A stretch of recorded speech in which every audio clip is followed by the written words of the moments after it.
그대들은 노후에 행복하시오. 우리는 젊은 날 무던히도 열심히 살아왔어. 인생 살기 참 쉬웠다 생각하는 사람은 없을 것이요. 그 모든 것이 결국엔 행복해지기 위해서 발버둥 치는 것 아니겠어? 돈을 많이 벌어 풍족하게 살려고 노력했고, 결혼을 하고 자식을 낳고. 하지만 우리가 나이가 들었을 때 나는 행복한 사람이구나 하며 살아가는 이는 많지 않다오. 노후에 우리의 삶은 젊은 날 우리가 만든 결과물이라고 할 수 있는데, 내가 지금 행복하지 않다면 내가 어떻게 살아왔는가를 되돌아봐야 하오. 어떤 사람들은 가족을 위해 헌신하는 삶을 살기도 하고, 어떤 사람은 돈이나 권력만을 위해 살아가고, 또 어떤 사람들은 쾌락을 쫓기도 하오. 그대들은 어떻게 살아왔소? 그래서 지금은 행복하시오. 가까운 지인이 실제로 겪은 이야기를 들려주겠소. 벌써 20년이 흘렀는데 그때가 지인인 강 씨의 나이가 30세였소. 강 씨는 배드민턴 동호회에서 활동을 했었는데 그때 만난 어떤 이에 대한 이야기라오. 강 씨는 경기도에 살다가 그해 인천으로 이사를 가게 되었소. 동호회도 이사한 곳의 근처로 새로 가입하게 되었는데 그곳에서 이 씨를 만났소. 이 씨는 당시에 45세였고 인근 토박이었어. 그는 동네에서 가장 비싼 아파트에 거주했고 외제차를 타고 다녀 동호회 내에서도 그가 부자일 것이라는 인식이 있는 사람이었어. 하지만 동호회 사람들과는 많이 어울리는 편은 아니었는데 저녁에 운동을 마치면 같이 다니던 친구와 특정 몇몇 사람들만 데리고 하루도 빠짐없이 술을 마시러 갔다오. 그렇게 하루에 드는 술값만 매일 30만 원은 거뜬했어. 모두 계산은 모두 이 씨의 몫이었어. 강 씨는 배드민턴 회원 중에서도 젊은 축에 속했고 배드민턴 실력도 출중했어. 또한 성격이 싹싹하여 누구와도 잘 지냈는데 그런 강 씨를 눈여겨본 이 씨가 어느 날부턴가 술자리에 강 씨를 초대하기 시작했어. 거의 매일 배드민턴을 치러 왔는데 배드민턴을 치는 날이면 어김없이 술을 마시러 갔으니 이 씨가 제때 집에 들어가는 건 본 적이 없었다오. 형님, 실례지만 무슨 일 하시는지 여쭤봐도 되나요? 술자리에서 강 씨가 물었어. 매일 고급 식당, 술집에서 술을 먹는데 모든 술값은 이 씨가 계산했기에 그가 도대체 무슨 일을 하는지 궁금했다오. 나 고물상이야. 강 씨는 깜짝 놀랐어. 그는 고물상은 가난할 것이라는 선입견이 있었어. 얘는 한 달에 현금으로 3, 4천만 원씩 들어와. 그러니까 맘껏 얻어먹어. 나도 매일 얻어먹잖아. 배드민턴을 함께 다니던 이 씨의 친구가 말을 보탰어. 멀끔한 외양과 고급 외제차, 고물상을 할 것이라고는 상상도 못했는데 강 씨의 편견이 깨지는 순간이었어. 사원도 여럿 있고 그의 아버지도 고물상을 크게 했는데 말이 고물상이지 큰 기업을 상대로 각종 고철이나 비철 등의 자원을 거래하는 일을 하였어. 그리고 다 현금으로 받으니까 세금도 안 내. 그래도 세금은 내야 하는 거 아니에요? 다 방법이 있어. 저도 형님처럼 돈 많이 버는 게 꿈이에요. 그래, 내 밑으로 들어오면 다들 돈 잘 벌어. 어떻게요? 너한테만 알려주는 건데 직원들 이름으로 회사를 차린 다음에 대출받아서 파산하면 큰 돈 벌 수 있지. 그러면 감옥 가는 거 아니에요? 걸리면 감옥은 걔들이 가지. 그래도 몇 천만 원 준다 그러면 할 사람이 줄을 선다. 아니에요. 저는 안 할래요. 하하, 그냥 하는 소리지. 누가 너보고 하래? 범죄를 저지르고 있다는 사실을 웃으며 하는 소리에 진담인지 농담인지 구분이 가지 않았어. 그저 따라서 웃고 말았다오. 강 씨는 당시에 배드민턴에 한창 빠져 살았기 때문에 끝나고 이 씨와의 술자리에 가는 것은 일상이 되었어. 나이 차이는 나는 편이었지만 그들은 꽤 가까이 지내게 되었어. 그날도 어김없이 이 씨와 친한 몇몇 사람들이 모여 술을 마시고 있을 때였어. 안녕하세요. 어떤 젊은 여자가 강 씨 일행이 앉아 있는 테이블로 다가와 인사를 하는 것 아니겠어? 강 씨는 처음 보는 얼굴이었는데 이 씨가 반갑게 맞으며 자리로 이끌었어. 왔어? 인사해. 내 여자친구. 오빠랑 같이 운동하는 사람들이구나. 강 씨는 경악과 혼란스러움을 감추고 어정쩡하게 일어나 마주 인사했어. 아, 네. 안녕하세요. 표정을 글자로 바꿀 수 있다면 강 씨의 얼굴은 온통 물음표였을 것이요. 그가 알기론 분명히 씨는 유부남에 초등학생 자녀가 둘이 있다고 들었다오. 그런데 젊은 여자를 가리켜 여자친구라 칭하기에 망치로 머리를 한 대 맞은 듯했어. 이 씨는 그들의 관계에 대해 특별히 덧붙이는 말 없이 대화를 이어갔어. 그러고 보니까 둘이 동갑이네. 어머, 정말 반가워요. 강 씨와 동갑이라는 여자친구. 그러다 고향에 대해서 이야기를 했는데 그 여자와 강 씨가 같은 지역 출신인 것 아니겠어? 같은 지역에 같은 나이니까 건너면 서로를 아는 지인이 있을 것이 분명했어. 출신 학교의 이름을 들으니 강 씨가 나온 학교와도 지척에 있던 곳이었다오. 그러자 밝게 대화를 나누던 여자의 표정도 좋지 않아졌어. 이 씨와의 관계는 누가 보아도 정상이 아니었지만 당당하던 여자는 자신을 알지도 모르는 사람의 등장에 초조해 보이기도 했어. 그렇지만 이러쿵 저러쿵 말할 입장도 못 되기에 강 씨는 모른 척 대화를 이어나갔다오. 그러고서는 한참 후 그 여자는 먼저 자리를 떴는데 이 씨와 그의 친구가 웃으며 하는 소리에 기가 막혔어. 요즘 너무 집착해서 그만 만날까 생각 중이야. 용돈도 주고 있는 거야. 어린 여자 만나려면 당연히 줘야지. 그러면서 낄낄거리는 것을 보자 술자리에 대한 회의감이 들었어. 자연스레 집에서 그를 기다릴 이 씨의 아내와 아이들을 상상하게 되었어. 모르긴 몰라도 가정이 순탄하진 않을 듯한 느낌이 들었다오. 재수 씨랑 애들이랑도 시간 좀 보내고 해라. 우리 애들은 지 엄마밖에 몰라. 나랑 안 놀려고 하지. 타인이 보아도 왜 그런지 알 것 같았어. 1년 내 결혼을 계획하고 있던 강 씨는 큰 충격을 받았어. 결혼 생활이란 게 이런 것인가 하는 생각도 들었고 그 자리에 앉아 있는 자신도 왠지 공범이 된 듯한 기분에 찜찜하기도 했어. 그날 이후로 몇 번 이어졌던 술자리에는 종종 여자친구라는 사람이 나타났어. 강 씨를 껄끄러워하던 것은 옛날 일이고 자신과 15살 차이 나는 남자 옆에 앉아 즐거운 듯한 모습이었어. 그러다가 어느 날 이 씨와 강 씨가 둘이 식당에서 저녁 식사를 하고 있었는데 마침 근처에 이 씨의 아내와 아이들이 있다며 식사를 같이 하자는 것이 아니겠어? 그렇게 이 씨와 자주 어울렸어도 그의 아내를 본 것은 처음이었는데 괜한 편견 때문인지는 모르겠지만 그녀는 깡마른 몸에 지쳐 보이는 듯한 인상이었어. 서로 인사를 하고 이야기를 나누면서도 강 씨는 좀처럼 대화에 집중을 하지 못했어. 졸지에 이 씨의 아내와 여자친구를 동시에 알게 된 셈이라 무척 죄책감이 들었다오. 이 사람한테 얘기 많이 들었어요. 요즘 자주 만나시잖아요. 아, 예. 운동 끝나고 가끔이요. 강 씨는 괜히 민망하여 물만 벌컥벌컥 마셨다오.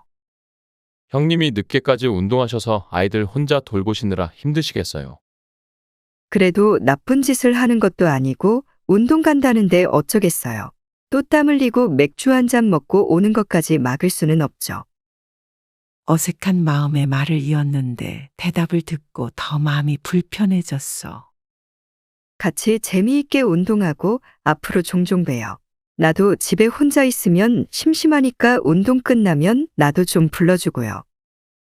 네, 그럼요. 알겠습니다. 뭘 불러? 남자들끼리 술 한잔 하는 건데. 그렇게 식사가 끝나고 돌아오면서 이제 더 이상 이 씨와 사석에서는 만나지 않겠다고 다짐했어.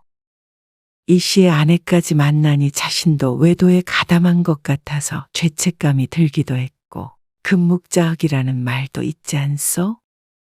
이대로 그와 가까이 지내다가는 자신까지 물들까 무서웠어. 그 뒤로도 이 씨가 종종 강 씨를 불렀지만 이런저런 핑계를 대고 거리를 두게 되었어. 그러다가 강 씨가 결혼을 해서 다른 지역으로 이사를 가게 됐어. 자연스럽게 멀어질 수밖에 없었다오. 그런데 이사를 하고 얼마 뒤에 이 씨에 관한 이야기를 전해 들었어. 사기죄로 감옥에 갔다는 소식이었어.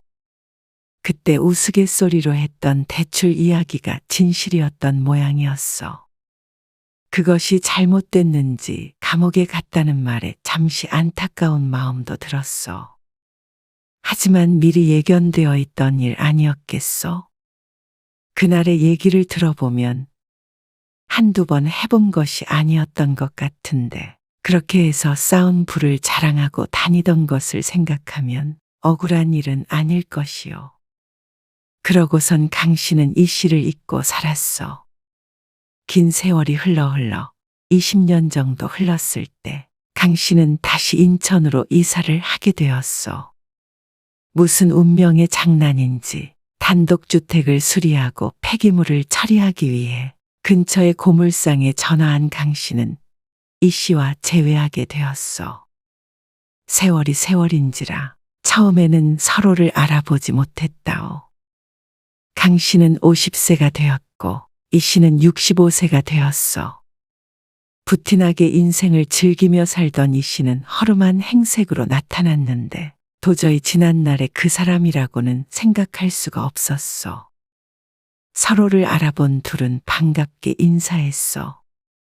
형님, 어떻게 지내고 계십니까? 나는 아직도 고물상 하고 있지. 그냥 혼자 입에 풀칠하고 살아. 예전에는 이 씨가 직접 물건을 수집하고 다니는 일이 없었는데 이제는 당당했던 모습은 사라지고 폐기물을 줍는 노인이 되어 있었어. 형수님은 잘 계세요? 나도 모르지. 이혼한 지 오래됐어. 애들하고도 연 끊었고 혼자 살아. 사업도 애저녁에 망해서 이러고 산다. 어쩌다 그렇게 되셨어요? 그러게 감옥 가고 바람핀 거 들통나고 하던 일은 고꾸라지고 그냥 되는 일이 하나도 없었어. 재수가 없었지 뭐. 대출 사기를 안 쳤어도 고물상 일이 워낙 잘 돼서 잘 먹고 잘 살 수 있었을 텐데. 그리고 가정에 더 충실했다면 힘든 일이 있을 때 등 돌리지 않고 버팀목이 되어 주었을 텐데. 화려한 듯한 삶을 살았지만 그 끝이 눈앞에 보이는 이 모습이라니 씁쓸한 감정이 들었어. 또한 말년에도 자신의 삶이 왜 그렇게 됐는지를 깨닫지 못하는 그가 불쌍했어. 한편으로는 그와는 정반대의 삶을 산 강 씨는 그를 보며 안도를 했다오. 한때는 자신도 이 씨를 따라다니며 그런 술자리에 빠져서 살던 때가 있었는데 그의 행동들을 보고 똑같이 되지 말아야지 하며 다짐을 했던 것이 강 씨를 바르게 이끌어줬던 것도 같았어. 우리가 살면서 무엇을 추구하느냐에 따라서 인생의 방향이 결정돼요. 돈이 없으면 불행할 수는 있지만 돈이 많다고 꼭 행복한 것은 아니라오. 또한 나이가 어리고 생각이 짧을수록 물질적이고 육체적인 삶이 최고라고 여기고 나이가 들고 지혜가 자랄수록 정신적인 삶을 최고로 여긴다고 하였어. 그렇다면 나이가 들수록 지혜로워지고 진정한 행복을 추구할 줄 알아야 하는데 나이를 먹었다고 해서 꼭 현명해지는 것은 아니지 않소. 불행한 사람은 행복을 자꾸 바깥에서, 나에게서 멀리 떨어진 곳에서 찾소. 하지만 행복한 사람은 행복을 나와 가까운 곳에서, 집에서, 내 안에서 찾는다오. 나이가 들수록 물질적, 육체적인 것은 필히 멀어져 가오. 부질없이 떠나는 것을 붙잡지 말고 내 안에 머무르는 것에서 행복을 찾으려고 해보시오. 행복하지 않다면 남 탓하지 말고 내가 무엇을 바꿔야 행복해질 수 있을까에 집중해 보는 것이 어떻소? 바보 같은 인생을 산 남자의 이야기를 교훈 삼아 앞으로의 나의 삶을 옳은 길 위에 올려놓을 수 있도록 해보시오. 나는 나이 들수록 행복해지기 위해 노력하고 싶소. 그대들도 부디 그러하길 바라오.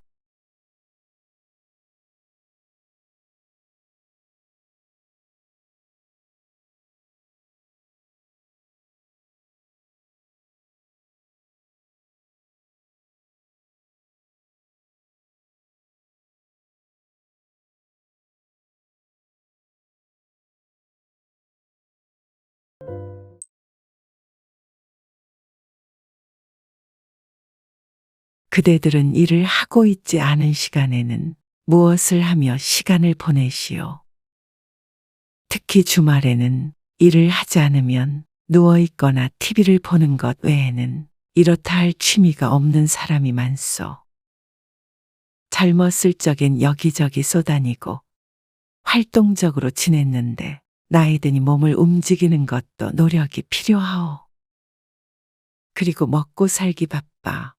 뭐 하나 즐기는 일 없이 지내온 세월이 길지 않소? 그 당시엔 내가 그럴 시간이 어디 있나. 다음에 시간 날 때 하자. 하며 앞만 보고 달려왔는데 이제는 은퇴 후에 그토록 원하던 시간은 넘쳐나도록 생겼지만 정작 무엇을 하며 남은 인생을 보내야 할지 모른다오. 어떤 책을 보니 이런 내용이 있었어. 노후의 식사, 수면, 목욕 등의 시간을 빼면 하루에 약 10시간 정도가 남고 요즘은 80세까지 건강한 사람이 많기 때문에 60세부터 80세까지 우리에겐 약 7만 3천 시간이 주어진다고 하오. 그리고 20세부터 60세까지는 약 7만 6천 시간을 일한다고 하였소. 그렇게 되면 우리는 반평생 일한 만큼의 자유시간이 늙어서 주어지게 되는 것이요. 나이 들어 주어지는 자유시간은 자유가 아니라 오히려 감옥처럼 느껴질 때가 있어. 그러다 보면 우울감이 들게 돼요. 노인의 우울증은 감기 같은 것이라 쉬 찾아오고 좀처럼 떨어지질 않소. 앓는 사람도 주변 사람도 대수롭지 않게 생각하오. 날이 추우면 춥다고, 더우면 덥다고 밖으로 나가지 않게 되고 홀로 있는 시간이 느는데 그 시간을 어떻게 보내야 할지를 모르는 것이요. 젊은 날처럼 격렬한 육체 활동은 할 수가 없고 늘 만날 만한 친구가 있는 것도 아니고 노인들은 무엇을 하며 살아야 한단 말이요. 어느 60대 남자에 대한 이야기를 들려주겠소. 황 씨는 젊을 적엔 온갖 고생을 했고 사기를 당하기도 했고 우여곡절이 많은 삶을 살았어. 스스로를 돌아볼 시간도 없는 바쁜 삶이었다오.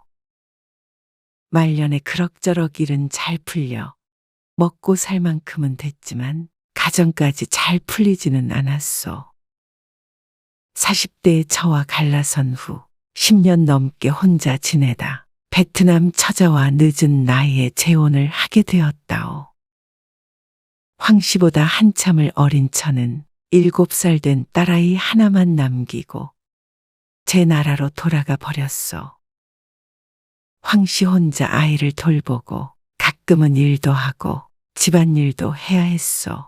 그리고 남는 시간엔 대부분 집에 앉아 시간을 보냈다오. 갱년기가 찾아왔는지 황 씨는 요즘 들어 가슴이 답답하고 활기가 없었어. 노년의 남자 혼자 애를 키우는 것도 힘든 일이지만 황 씨는 삶이 너무나도 외롭고 무료했어. 황씨, 그러지 말고 나랑 같이 한번 가보자니까. 본인이 다니고 있는 탁구 동호회에 가입해보라는 지인 김 씨의 말에 황 씨는 터무니없다며 고개를 저었어. 아니, 이 나이에 무슨 운동을 해? 허리 나가. 답답한 양반이네. 그러면 내 허리는 진작에 반토막 났게. 그러고 오히려 그렇게 집에만 있으면 골병 나는 거야. 노년의 침대에만 누워있다 갈 거냐며 닥달하는 김 씨에 황 씨가 대답했어. 내가 지금 그런 거나 하고 다닐 처진가? 우리 소윤이는 어떡하고? 데리고 다니면 될 거 아냐. 애도 심심한데 잘 됐지 뭐. 말이 되나? 그런데 애들 데리고 어떻게 가? 그러면 어린 자식 있는 부모는 탁구도 못 쳐. 다들 데리고 다녀. 동호회에 어린 아이를 데리고 다닐 수 있다는 이야기는 처음 들긴 했지만 설령 아이를 데리고 갈 수 있어도 선뜻 그러자 할 수는 없었다오. 아, 다 늙어서 해보지도 않은 탁구를 어떻게 한단 말이야?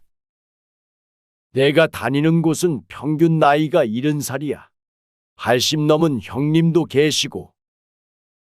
황 씨는 60대 중반인 자신이 갈 곳이 못 된다고 생각했었는데 80세가 넘는 사람도 탁구를 친다는 게 믿기지 않았어. 그 나이에 그게 되나? 말이라고 하나. 자네보다 더 팔팔해. 어쨌든 딸내미 데리고 한 번 가는 거야. 알았어. 구경만 한번 하지 뭐.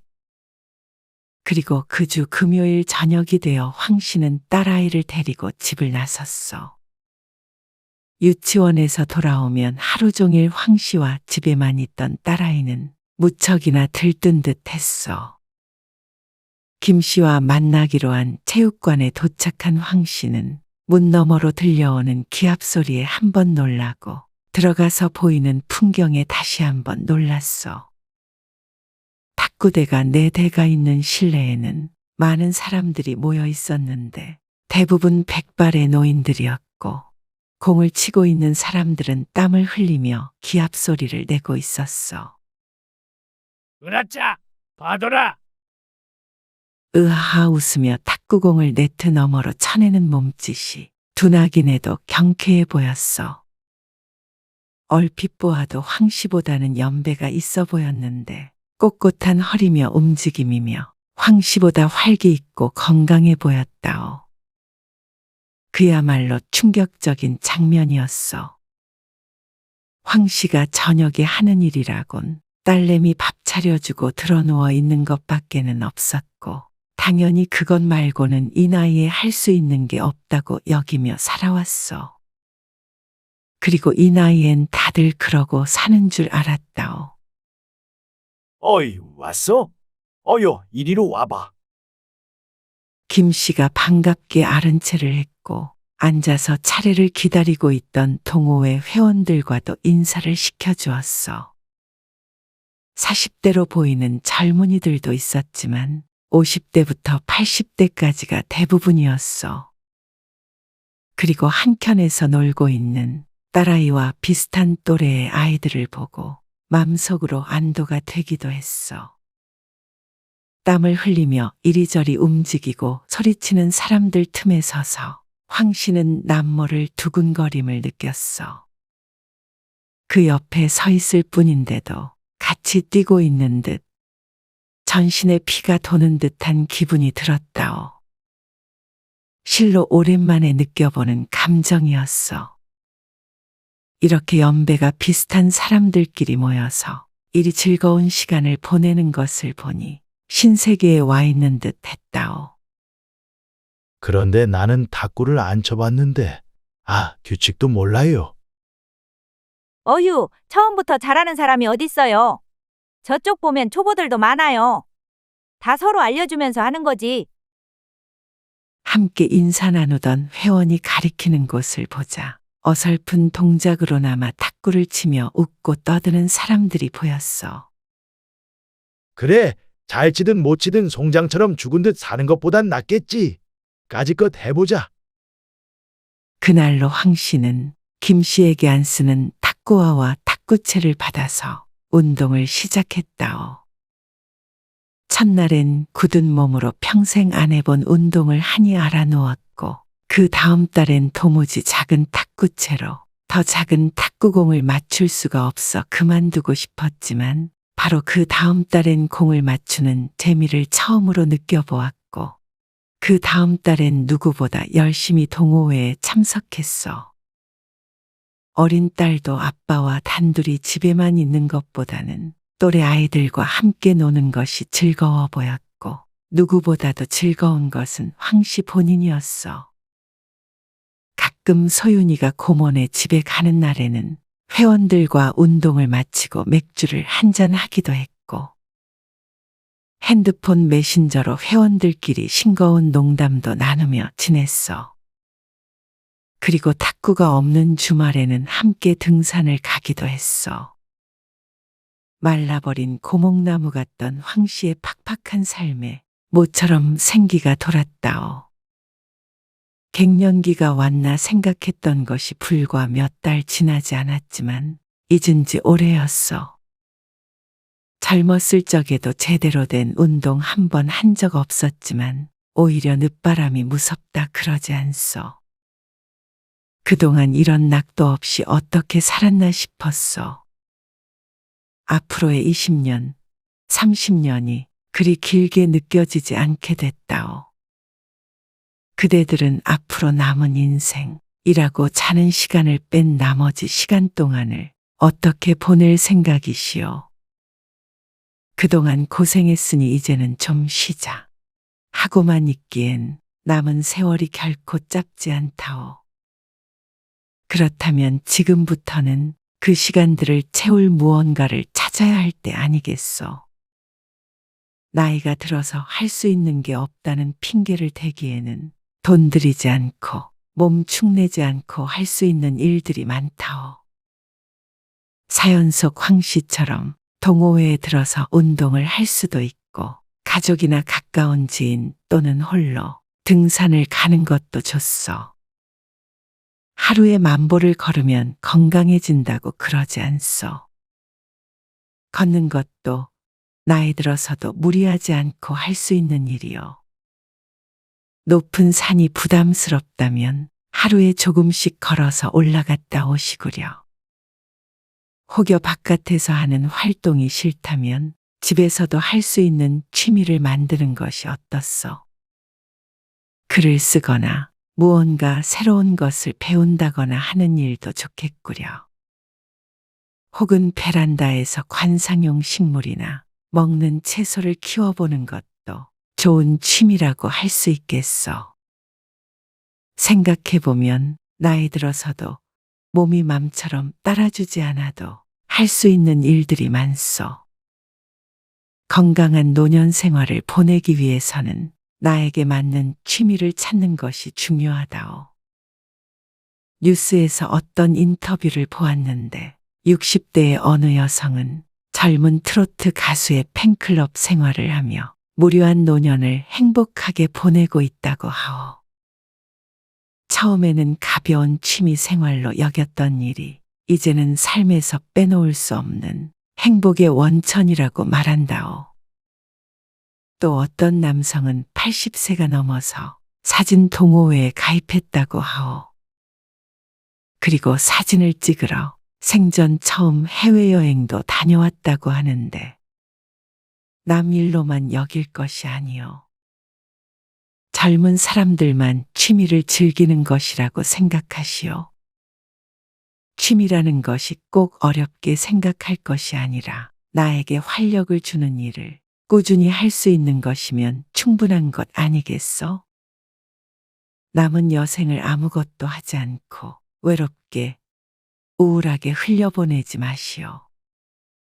모든 것은 마음먹기에 달려 있다오. 나는 나이 들어도 행복해지기 위해 노력하고 싶소. 그대들도 부디 그러하길 바라오.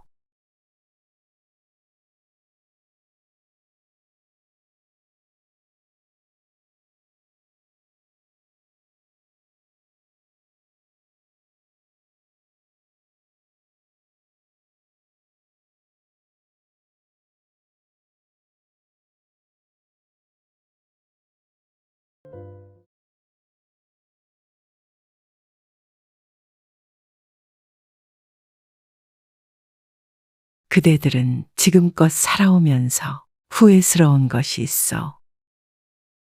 젊었을 적엔 후회할 행동을 해도 한숨 한 번 내쉬면 그만이었지만 나이 들고 보니 땅을 치고 후회해도 결코 되돌릴 수 없는 것들이 있구려. 노년에 참 잘 살았다. 웃으며 말할 수 있는 이가 몇이나 되겠소? 대부분 나이 들면 이 이유 때문에 두고두고 후회하며 살아간다오. 어느 60대 이야기를 들려주겠소. 박 씨는 페인트 회사에서 15년간 사무직으로 일하다가 50세의 나이에 퇴직을 하였소. 그 후 10여 년간 일이 있으면 그때그때 아르바이트를 하며 생활했소. 주로 가사도우미와 이삿짐 센터에서 청소를 하는 일을 했다오. 일이 있는 날도 일정치 않고 너무 고되었어. 그러다 60세가 넘어 점점 일거리가 줄어들자 박 씨는 그 나이에도 할 수 있는 직업을 찾아야 했어. 그런데 60 넘어서 새롭게 다닐 수 있는 직장이 많겠어? 쭉 사무직으로 근무했지만 특별히 할 줄 아는 일도 없었고 자격증이라곤 운전면허증 밖엔 없었어. 그렇게 하게 된 일이 요양보호사였어. 박 씨의 지인도 오랫동안 요양보호사로 일하고 있었는데 일이 힘들다는 이야기는 많이 들었지만 박 씨에게는 선택권이 그리 많지 않았다오. 그렇게 요양보호사로 일을 하게 된 박 씨는 처음엔 보람도 느꼈고 적성에도 맞는 듯했어. 그러다 박 씨는 어떤 80대 할아버지를 담당하게 되었어. 괴팍하기로 소문난 할아버지였는데 그동안 담당 요양보호사를 7번이나 바꾼 전적이 있었어. 아무도 맡으려 하지 않자 그 일이 박 씨에게까지 돌아오게 된 것이었어. 아줌마, 고향이 어딘가? 충북 옥천이에요. 촌에서 왔구만. 그럴 거면 차라리 전라도 여자나 보내주지. 밥이라도 맛있게 차리게. 박 씨는 황당했으나 악명에 비해서는 할아버지가 그리 괴팍한 편도 아니라고 생각했어. 요양보호사가 된 후 이 정도의 일은 예사였다오. 아줌마, 그렇게 삐쩍해서 살림이나 제대로 하겠어. 여자가 좀 풍만한 맛이 있어야지. 그래도 그전 여자는 몸매는 좋았는데. 어르신, 무슨 그런 말씀을, 요즘엔 그런 말씀하시면 안 돼요. 박 씨는 애써 웃으며 대답했어. 뭐? 내가 틀린 말 했남?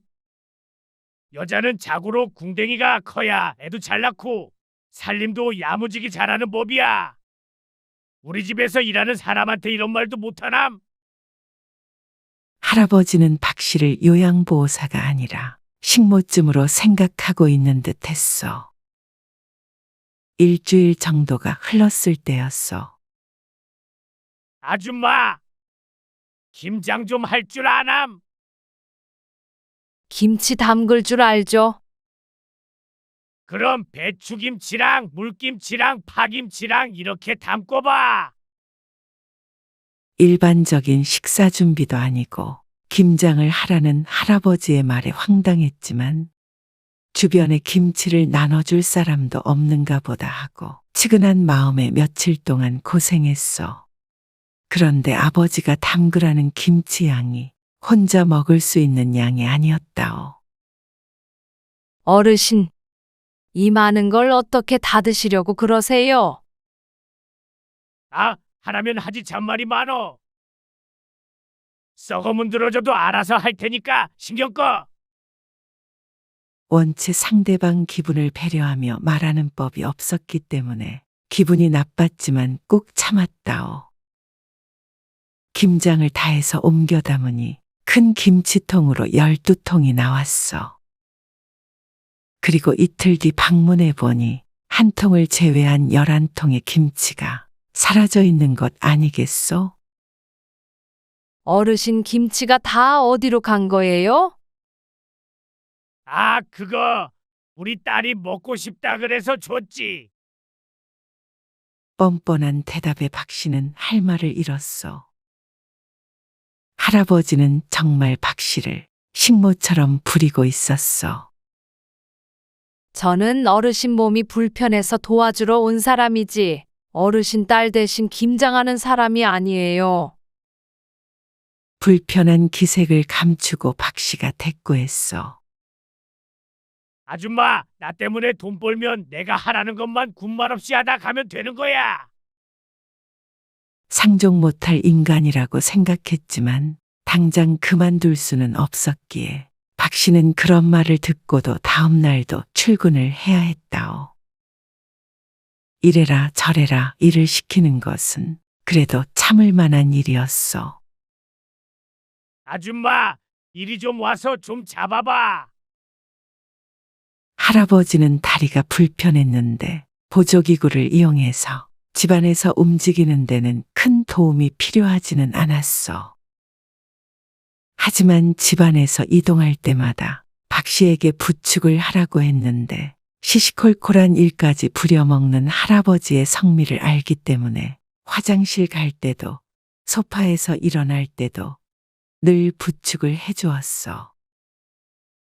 그런데 박 씨가 할아버지를 일으켜 세우면 꼭 어깨에 팔을 걸치고 가슴과 겨드랑이 사이에 손을 대고 있는 것 아니겠소? 한두 번이면 실수로 그랬겠거니 생각하겠지만 그런 추잡한 행동은 거기서 멈추지 않았다오. 아줌마, 화장실 가기가 힘들어서 그런데 기저귀 좀 채워줘. 어르신, 화장실까지 제가 부축해 드릴게요. 사지를 못 쓰는 환자도 아니었고 충분히 화장실을 이용할 수 있을 정도의 건강 상태였지만 그는 막무가내였어. 아니, 내가 못 가겠다는데 말이 많어. 내가 시키는 거 하는 게 아줌마 일 아니야?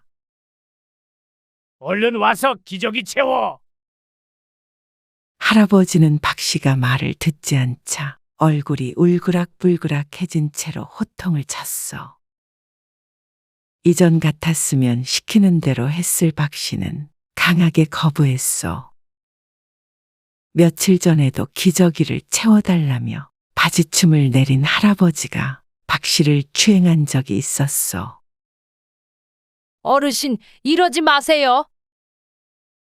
아줌마, 식모살이 하면서 이렇게 소리치고 그래도 돼? 교육이 안 돼 있네. 자꾸만 신체 접촉을 하는 할아버지에게 따지자 돌아오는 대답은 더 뻔뻔했어. 건들긴 언제 건드렸다는 거야? 참나, 단을 그 여자 만질 데가 어딨다고?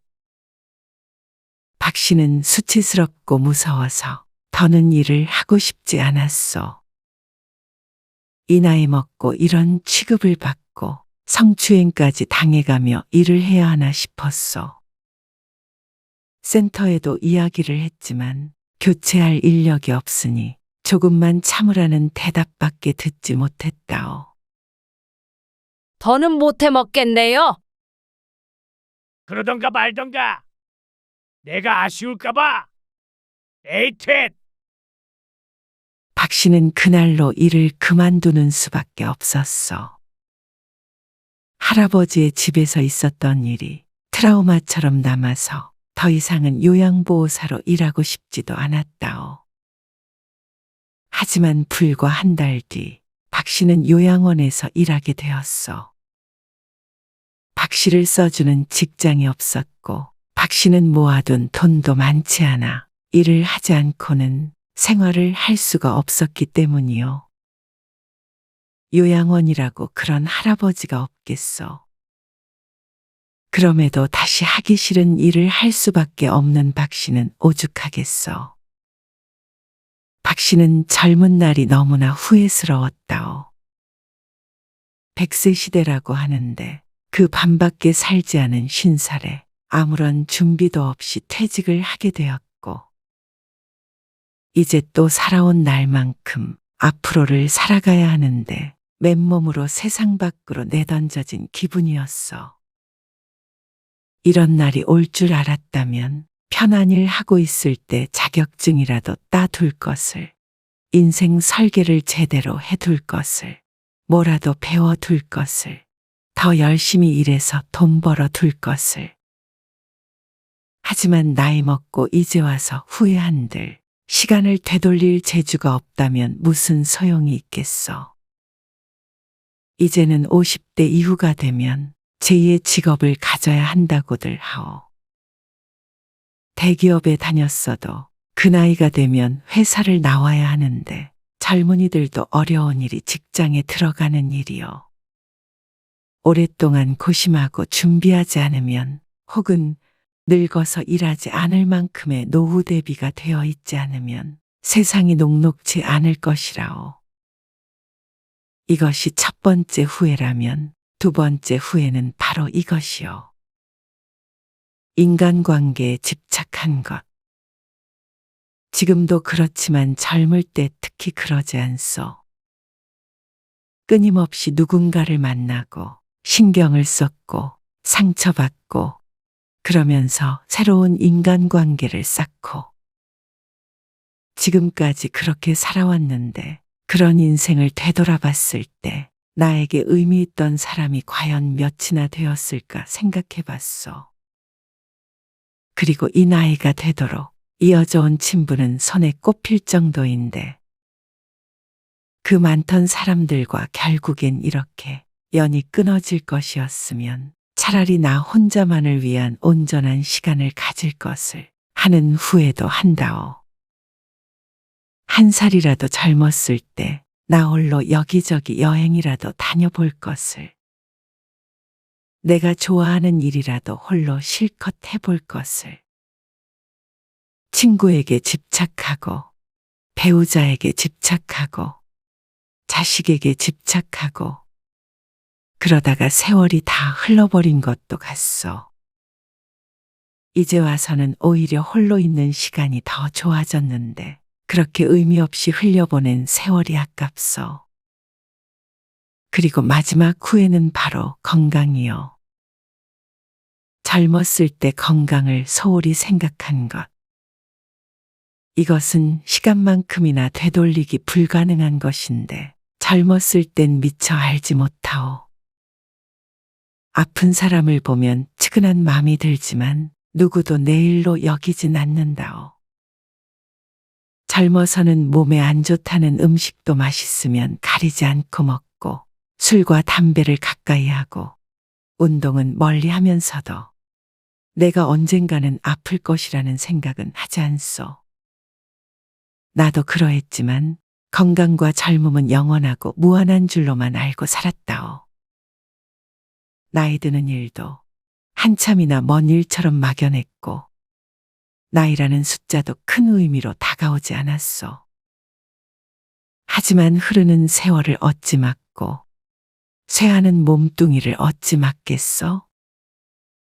젊어서 건강관리를 잘한 사람들은 80, 90이 넘어도 정정한데 그 나이를 바라보면서 인생을 사는 사람이 몇이나 되겠소?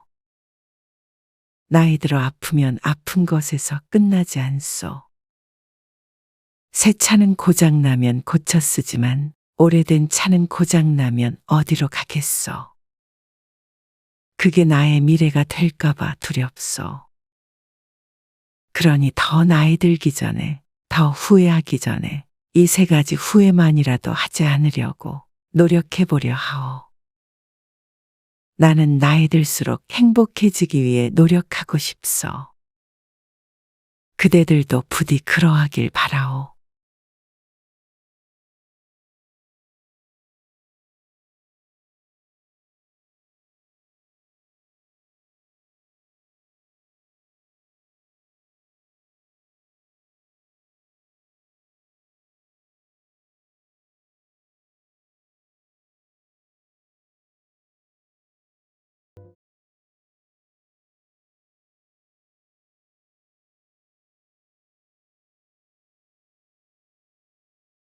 그대들은 인생의 마지막 순간 어디에서 무엇을 하고 있겠소?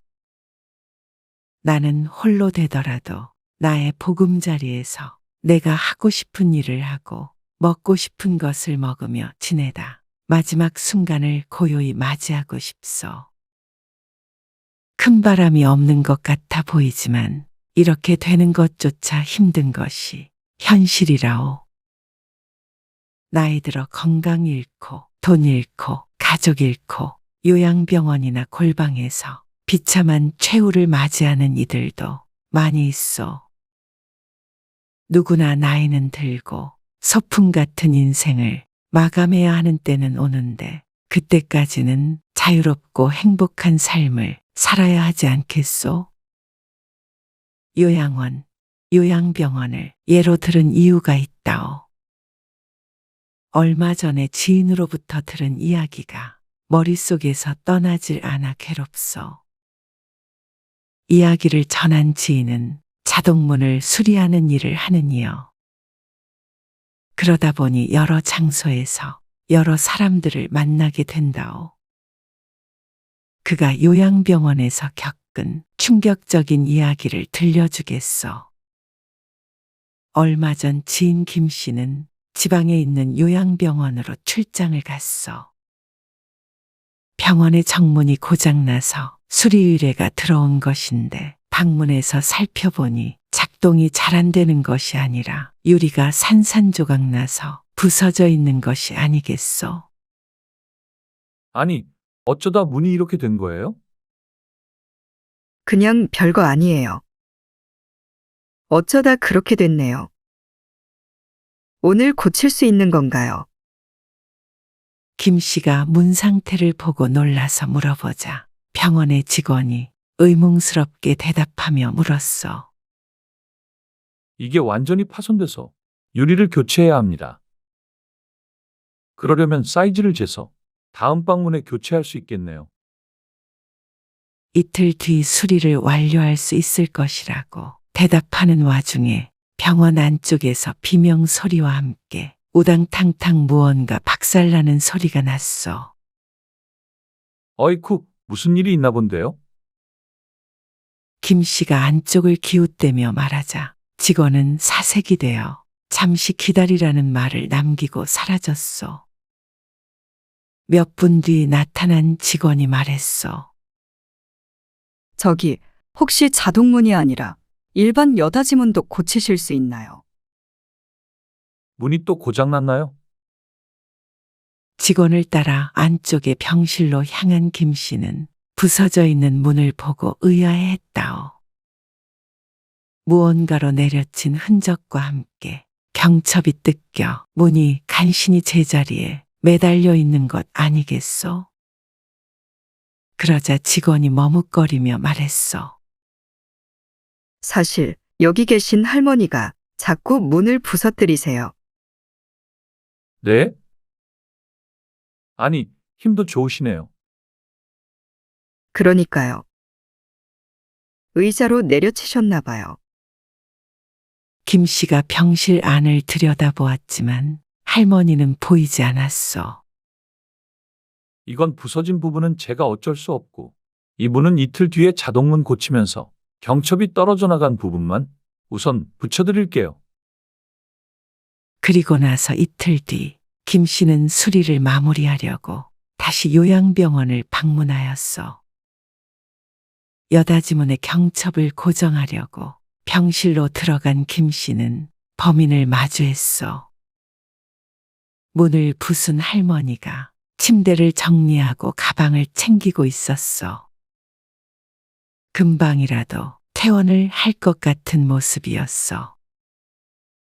그리고 나선 가방을 끌어안고 침대에 멍하니 앉아있는 할머니를 힐끔 쳐다본 김 씨는 하던 일에 다시 눈을 돌렸어. 그때 할머니가 김 씨에게 말을 걸었어. 고쳐봐야 소용없어요. 내가 다시 뜯어버릴 거니까. 평온한 표정으로 그렇지 않은 내용의 말을 하는 할머니가 무서웠어. 장소가 장소인지라 할머니가 갑자기 해코지라도 할까봐 겁이 나지 않겠소? 못 들은 척 작업을 하던 김 씨에게 할머니가 또다시 말했다오. 아저씨, 여기는 이름은 병원인데 살려고 오는 곳이 아니라 죽으려고 오는 곳이에요. 네? 내가 다리가 조금 불편한데 자꾸 밧줄로 다리를 묶어놔요. 놀란 김 씨가 황급히 할머니의 다리를 쳐다보았는데 묶어놨다는 밧줄은 보이지 않았어. 안도의 한숨을 쉰 김 씨는 할머니가 치매가 있으신가 보다 생각하였어. 내 말을 안 믿네요. 우리 아들도 안 믿는데 아저씨가 믿겠어요. 묶어놓고 약도 먹이는데 다리가 낫는 약인지 무슨 약인지 모르겠네요. 계속되는 할머니의 말에 김 씨는 대꾸하는 신용이라도 하기 위해 대답하였어. 아, 지금 퇴원하시나 봐요. 곧 우리 아들이 데리러 올 거라서. 네 하고 대충 대답한 김 씨는 얼른 경첩을 달고 정문으로 되돌아 나왔어. 그리고 나서 자동문 유리를 교체하는 와중에 또 소란스러운 소리가 들려왔어.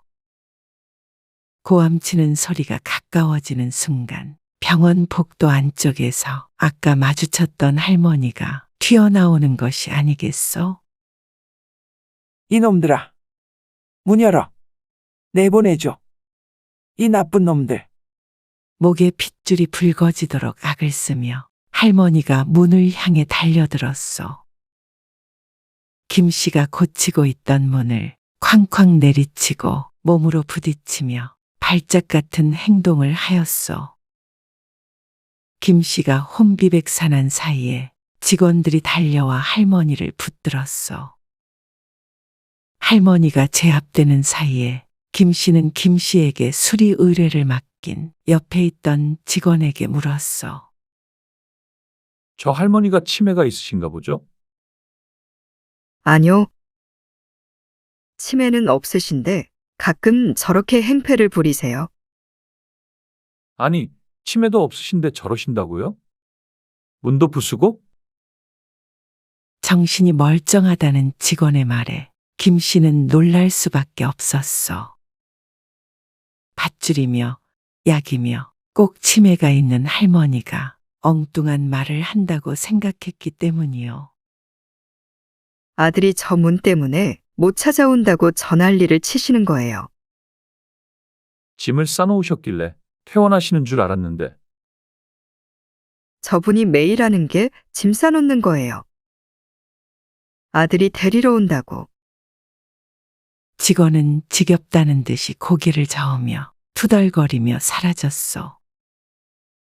그러자 김 씨는 상황이 달리 보이기 시작했어. 직원들에게 붙잡혀 있는 할머니의 바지춤이 몸싸움에 말려 올라가 있었는데 양쪽 발목에 시퍼런 멍자국과 이리저리 쓸린 상처가 있는 것 아니겠어? 꼭 밧줄에 묶여서 발버둥치며 생긴 상처처럼. 할머니는 건장한 직원들의 우악스러운 손길에 병원 안쪽으로 끌려 들어갔어. 김 씨는 무서운 생각이 들어 퍼뜩 하던 작업을 마무리하는 손길을 분주했다오. 그러다 다른 방에서 나와 걸으며 하는 직원들의 대화를 들었다오. 보호자한테 전화했어? 아들이 뭐래? 뭘 뭐라 그래. 이번에도 그냥 신경안정제 놓으라고 하지. 병문 오겠다고는 안 하고? 오겠어? 여기다 부모 던져놓고 한 번도 안 찾아온 자식인데. 소곤소곤 나누며 지나간 대화는 김 씨에게는 귓가에 소리치는 것처럼 생생하게 들렸다오. 이 이야기를 듣고서 어머나 세상에 하는 사람들 틈에서 나는 무척 괴로웠어. 요양병원이 현대판 고려장이라는 이야기를 얼핏 들은 기억이 있어. 하지만 이 이야기처럼 사무치게 와닿았던 적은 없었던 것 같소. 누구나 나이는 들고 노인이 되지 않소? 나도 한때는 젊음이 영원한 줄로만 알았어. 하지만 그렇지 않다는 것과 늙으면 홀로됨을 세월이 흐르며 알았어. 하지만 강제로 자유를 빼앗긴 채 비참한 노후를 보낸다는 상상은 해본 적조차 없었다오. 이렇게 주변에서 들리는 사연 속 비참한 주인공이 내가 되지 않으란 법이 있겠소? 이야기 속 할머니도 자신의 미래에 이런 장면을 떠올리진 못했을 것이요. 그래서 깊게 생각하게 되었다오. 그런 삶을 살지 않으려면, 싸늘한 병원에서 인생을 마무리하지 않으려면 어떻게 해야 할지에 대해 생각하게 되었다오. 첫 번째 가장 중요한 것은 바로 돈이라오. 슬프지만 현실이 그렇소. 돈 있는 부모가 자식에게 버림받았다는 이야기는 들어본 적 없어. 내 한 몸 건사하고 노후를 보낼 수 있을 만큼의 자금이 있어야 하오. 우리는 젊음을 자식 키우는데 바쳤지만 우리의 자식은 그들의 자식들에게 또다시 젊음을 바치지 않겠소? 부모는 그때에 짐으로 여겨지지 말아야 하오. 자식을 위해서가 아니라 나 자신의 삶을 위해서는 돈. 이것이 꼭 필요하오. 그러려면 노후에 대한 준비가 되어 있어야 할 텐데 우리나라의 노후 걱정 없는 이들은 많지 않다오. 그러니 악착같이 내 몫을 챙기시오. 두 번째로 빠질 수 없는 것이 내 건강 내가 지키는 것이오. 요즘 시대를 일컫는 말이 바로 이것이오. 유병장수. 참 무서운 말 아니요? 100세 시대라 오래 살긴 하는데 병들어 오래 살면 무슨 불행이요. 술과 담배를 멀리하고 좋은 것 먹고 운동도 하며 그리 살아야 무병장수의 근처라도 갈 것 아니겠소? 하지만 그리하여도 모든 병을 피해갈 수는 없더구려. 그럴 땐 부지런히 병원에 가시오. 나도 그러했지만 아파도 대수롭지 않게 넘기고 병원과 원수진 듯이 사는 이들이 많소. 나이 들면 아픈 것이 정상이겠거니 생각하고 대충 집에 있는 약만 먹으며 살고 있지는 않소? 건강만큼 순식간에 물거품처럼 사라질 수 있는 것이 또 없어. 크게 아파본 사람들은 있는 돈을 다 줘서라도 건강을 살 수만 있다면 좋겠다고 말한다오. 가지고 있을 때 잘 지키시오. 그리고 또 중요한 것이 이것이요. 나이 들어도 홀로 잘 지내는 법. 내가 가족에게, 주변 사람들에게 짐이 되지 않으면 물리적으로, 경제적으로 주변으로부터 완전히 독립할 수 있다면 요양병원이 무서울 이유가 없어. 나이가 들면 외로워서 사람을 더 만나야 한다고 생각하지만 홀로 잘 지내는 법을 아는 것이 먼저라오. 오늘 들려준 이야기의 할머니의 아들을 향한 맹목적인 마음이 이해가 가면서도 마음이 아팠다오. 나이가 들면 오히려 사람에 대한 애착을 덜어내야 한다오. 나 하나 챙기는데 기력을 쏟기에도 부족하다오. 요양병원이라는 곳도 제 발로 들어가는 사람이 몇이나 되겠소. 아픈 노인을 고쳐준다는 허울로 자식들 손에 이끌려 마지못해 가는 곳 아니요? 세상엔 그렇지 않은 곳도 있겠지만 나는 그래도 그곳에 가고 싶지 않소. 내가 머물 곳, 내가 인생의 마지막 장을 새길 곳은 내가 스스로 정하고 싶소. 나는 나이 들수록 행복해지기 위해 노력하고 싶소. 그대들도 부디 그러하길 바라오.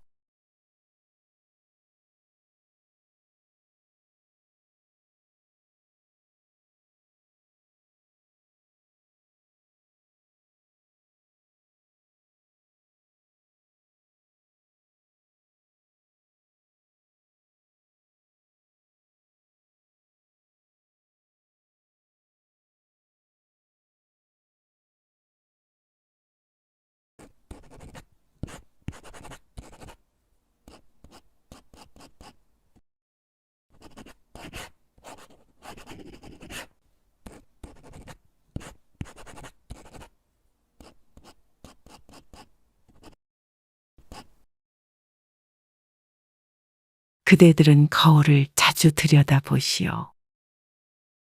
젊어서는 하루에도 몇 번씩 거울을 보고 외모를 가꾸었는데 나이가 들고 보니 주름진 얼굴을 보기도 싫고 이제는 의미 없다 느낀 적도 있지 않소? 100세 시대라고들 말하지 않소.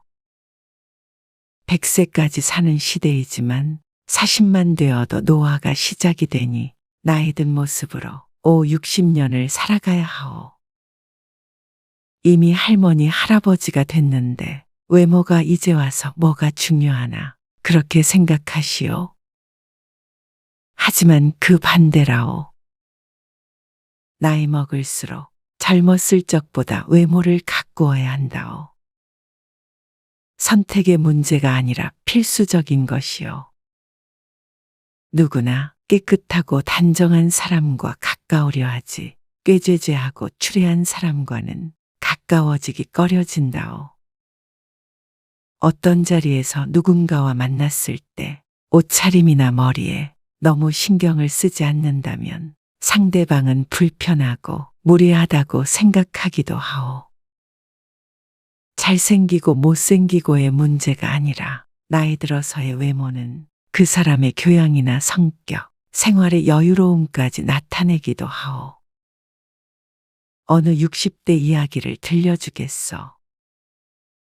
양 씨는 젊어서부터 외모에 큰 관심이 없었어. 하지만 결혼도 하고 아이도 낳고 잘 살았소. 그러다 보니 더더욱 그런 부분은 무관심하게 됐다오.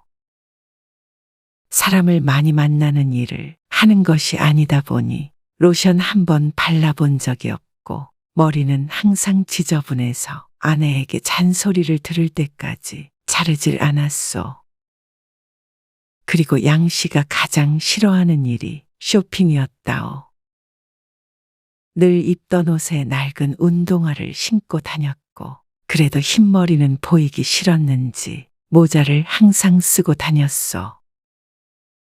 아내나 딸이 지적을 하면 다 늙어서 누구한테 잘 보이려고 그런 걸 해야 하냐 하며 시큰둥하였소. 아내와 딸이 평생 질색해와도 고칠 수가 없는 버릇 같은 것이었어. 그러다 보니 피부엔 생기가 없고 차림새도 후줄근하여 60대지만 아무도 그를 70대 이하로 보질 않았다오. 아무리 적게 잡아주어도 본래 나이보다 10살은 더 많아 보였소. 어느 날 딸과 함께 시장에 외출할 일이 생겼어. 아빠, 잠바라도 바꿔 입고 가요. 창피해요. 또 다 낡아빠진 외투를 걸치는 양 씨를 딸이 타박했지만 소용없었어. 야, 이 나이에 누구한테 잘 보인다고? 아무도 신경 안 쓰니까 너도 신경 쓰지 말어. 아니, 잠바 살 돈이 없는 것도 아닌데 왜 꼭 그렇게 입고 다니는 거야? 딸은 아빠와 멀찌감치 떨어져 걸어야겠다며 고개를 절레절레 저었어. 그리고 시장에 도착해서 장을 보는데 50대로 보이는 가게 주인이 양 씨와 딸에게 말을 걸었어. 할아버지랑 사이좋게 장 보러 다니는 게 아주 보기 좋네요. 양 씨의 딸은 27살이었는데 그 말에 황당했던 양 씨는 발끈해서 대답했어. 내 나이 62살인데 이렇게 큰 손녀가 있겠습니까? 그러자 가게 주인은 화들짝 놀랐다오. 아니, 62이면 저보다 한 살밖에 안 많으시네요.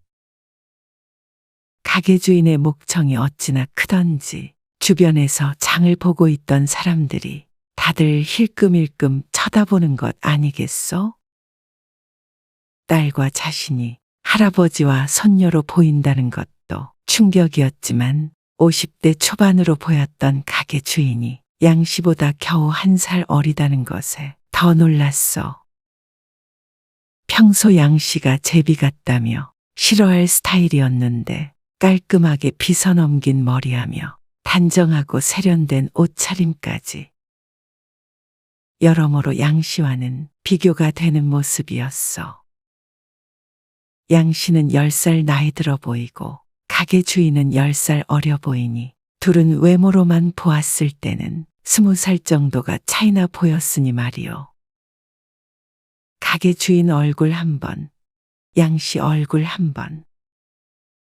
왔다 갔다 하는 행인들의 눈에 양 씨의 얼굴은 점점 달아올랐고 딸은 이미 저만치 멀어져 있었어. 아이고, 죄송하게 됐습니다. 할아버지와 손녀인 줄 알고요. 참나. 거 눈 똑바로 뜨고 다니세요. 민망했던 양 씨는 괜히 큰 소리 친 후에 도망치듯이 그 자리를 벗어났어. 당신 오늘 웃긴 얘기 들었다면서요? 뭐, 당신은 그게 웃겨. 화를 내는 양 씨의 아내는 코웃음을 쳤어. 평소에 그렇게 후줄근하고 돈 없어 뵌다고 암만 뭐라 해도 듣는 척도 안 하더니 늙어 보인다는 소리는 듣기 싫었나 보죠? 아니, 지영이 보고 내 손녀냐고 묻잖아. 그게 말이 되나? 내가 그 정도야? 뭐 그렇게 보이기도 해요. 그러니까 좀 신경 좀 쓰고 살아요. 사실 이 정도는 양 씨에게 어처구니 없는 해프닝으로 넘어갈 수 있을 만한 일이었는데 양 씨가 마음을 고쳐먹게 된 것은 다름 아닌 양 씨의 손녀 때문이었어. 결혼해서 따로 살고 있는 아들 내외와 손녀가 그날 저녁에 방문했어. 자주 보지 못하기 때문에 특히 손녀가 그렇게 반가울 수가 없었어. 6살 난 손녀를 번쩍 들어올렸는데 아이가 인상을 팍 찡그리는 것 아니겠소? 어릴 때는 양 씨를 유독 잘 따라서 예뻐했는데 이제 조금 컸다고 낯을 가리는가 보다 하였소. 할머니에게는 잘 가는데 양 씨 옆으로는 도무지 오려고 하질 않아 무척 서운했어. 자주 못 봐서 낯설어서 그런가 보다 했지만 그날 밤에 딸에게 충격적인 이야기를 전해 들었다오. 아빠, 지우가 오빠한테 그랬대요. 할아버지 안 씻어서 냄새 난다고. 할 말을 잃은 양 씨는 가만히 앉아 있다. 팔을 들어 킁킁거리며 냄새를 맡아보았소. 깔끔 떨진 않았어도 안 좋은 냄새가 날 정도로 더러운가 싶었어. 아니, 아빠. 냄새는 안 나는데 애가 느끼기엔 그랬나 보죠. 무서운 할아버지한테 가기 싫다 그런데요. 말끔하지 못한 외모에 아이는 양씨를 동화 속에 나오는 늙고 더러운 악당처럼 여겼는지도 모르오. 하나뿐인 손녀의 말에 양씨는 크게 상심했소. 하루 사이에 2번이나 겪은 충격적인 일로 양씨는 자신을 돌아보게 되었소. 사실 동창회를 가도 친구들보다 늙어 보이는 외모에 농담으로 놀림을 받기도 했고, 벌만큼 벌며 살아서 생활이 여유로운 편이었지만 공궁할 것이라는 오해를 사기도 했어. 그런 것들을 웃어넘긴 것이 2 손으로 꼽아도 손가락이 부족할 정도였는데, 나이 들어 잘 보일 사람이 없다는 핑계로 너무 자신에게 소홀한 듯 했어. 그날로 양씨는 옷장에 걸려있던 옷들을 새 것으로 바꾸고 흰머리는 염색하고 깔끔하게 잘랐다오. 남사스럽다고 질색했지만 피부과에 가서 검버섯도 없애고 로션도 챙겨 바르려고 노력하였어. 나이 60 넘어서 새 사람으로 태어난 듯 했어. 진작에 이랬으면 당신도 10살은 젊어 보였을 거예요. 양씨의 아내는 우스갯소리로 이야기했지만 양씨는 정말로 10살은 젊어진 기분을 느꼈다오. 외모뿐만이 아니라 전체적으로 건강해 보이기도 했고 깔끔하고 밝아 보이는 느낌을 풍기게 되었어. 사람의 마음은 외모로 판단할 수 없다 라고 맹자가 말하였소. 내면적인 소양이 중요한 것은 의심할 여지 없는 진리요. 하지만 외향적인 것이 내면보다 결코 덜 중요하다고 말할 수도 없어. 이런 말도 있다오. 상대를 외모로 판단하지 마라. 그러나 명심해라. 당신은 당신의 외모로 판단될 것이다. 사람을 만났을 때 가장 먼저 접하게 되는 정보는 그 사람의 성격이나 인품이 아니라 외모이기 때문에 좋은 외모로 좋은 인상을 심어주는 것이 손해보지 않는 길이라오. 그대들은 일면식 없는 사람을 만났을 때 어떻게 그 사람에 대해 파악하시오? 손톱이 깔끔하게 깎여 있는지, 머리가 지저분하지는 않은지, 이런 것들을 파악한 뒤에 그 사람이 청결한 사람인지 무의식 중에 파악하게 되고, 깔끔하고 정돈된 복장과 스타일로 그 사람이 매력적인지 아닌지 판단하기도 하오. 남에게 보여지는 것이 뭐가 중요한지 모르겠다는 사람들도 있을 것이요. 하지만 이런 말이 있어. 외모는 우리의 삶의 질에 영향을 준다. 외모는 우리의 건강과 행복과 성공에 영향을 준다. 이 사회 안에서 외모가 미치는 영향에 대해서는 부정하기 어렵소. 그렇다면 그 안에서 굳이 불이익을 받고 싶지는 않소. 외모는 우리가 태어날 때부터 주어진 것이 아니라 우리의 습관과 행동과 태도에 의해 결정되기 때문에 우리가 만들어가는 것이라고 하였소. 우리가 외모를 가꾸고 습관과 태도를 바꾸면 충분히 외모를 나의 장점으로 승화시킬 수 있을 것이요. 젊었을 때만 해당되는 이야기는 아니요. 흔히 곱게 늙고 싶다라는 말을 많이 하지 않소? 고와 보이기 위해서는 나이 들었어도 깨끗하고 잘 가꾸며 부드럽고 온화한 느낌을 주어야 한다오. 그리고 남들에게 보이는 모습도 중요하지만 스스로의 자존감을 위해서도 외모는 중요한 것이요. 나 스스로 잘 가꾸고 외모 자존감이 건강하다면 인간관계에 있어서도 자신감이 생기고 스스로를 존중할 수 있게 돼요. 그래야 남들이 나에 대해서 어떻게 평가하든 크게 중요하지 않게 느낄 수 있어. 스스로 당당한 사람은 삶이 긍정적이고 남들에 휘둘리지 않소. 그리고 그렇게 되어야 남들도 나를 존중한다오. 외모를 가꾸는 일은 남들에게 잘 보이기 위해서가 아니라 스스로 가치를 높이는 일이라고 생각하오. 지금 일어나서 거울을 보고 옷차림, 머리, 피부 상태를 스스로 잘 살펴보시오. 그대는 스스로를 아끼고 있어. 곱게 늙어가고 있어. 만약 그렇지 않다면 선택을 바꿔보는 것이 어떻겠어? 늘어가는 주름에 흘러가는 세월에 우울해하고만 있지 마시오. 노화는 막을 수 없지만 풍기는 느낌이 맑고 우아한 노인이 되고 싶소. 나는 나이 들수록 행복해지기 위해 노력하고 싶소. 그대들도 부디 그러하길 바라오.